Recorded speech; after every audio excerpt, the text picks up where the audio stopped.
Gothic cathedrals represent one of the high points in Western architecture.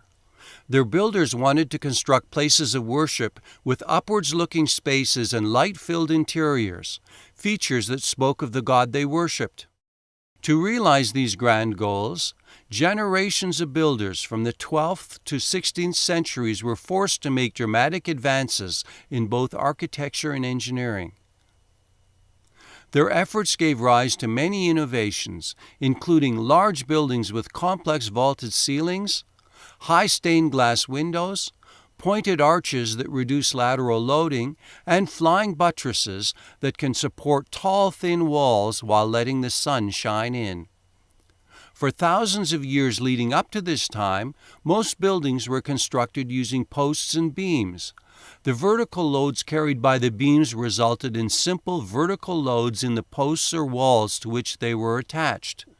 Beams, however, could not stretch across the much wider spaces required for the new cathedrals. Arches, like this model, or this simplified model, could span these large distances. However, they generated large horizontal forces at their ends, and they could collapse if those forces were not adequately resisted. Short, thick walls might be able to resist these forces, but the cathedral designers wanted tall, thin ones. And they wanted to put large glass windows in those walls so the sun could illuminate the inside of their cathedrals.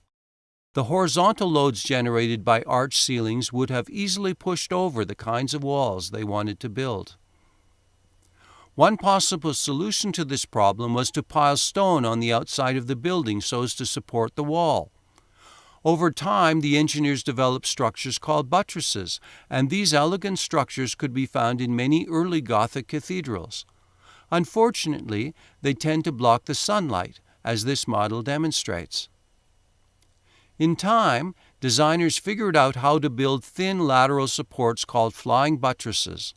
The earlier buttress designs were essentially broken into separate tall pieces and moved a short distance from the side of the building. The resulting tall sections were called piers, and they were connected to each other and to the side of the cathedral using sloped, arch-like members called flyers. As this model demonstrates, flying buttresses kept the tall, thin walls from collapsing, and they allowed the sun to shine in.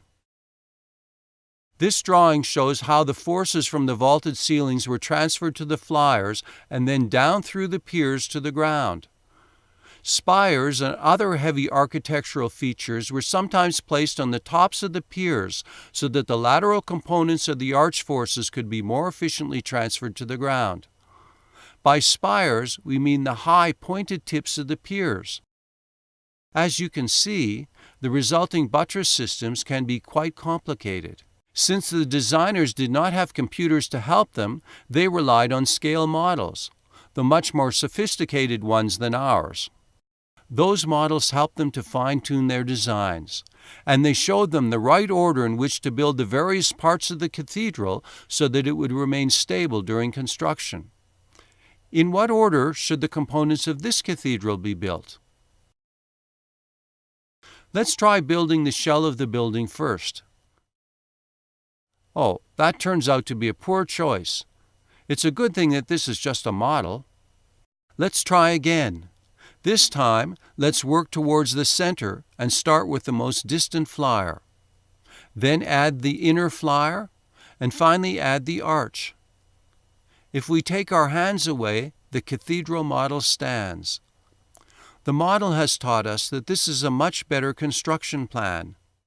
Once the stonework in a cathedral was finally completed, it was typically covered with a slate-shingled wooden roof to keep off the rain.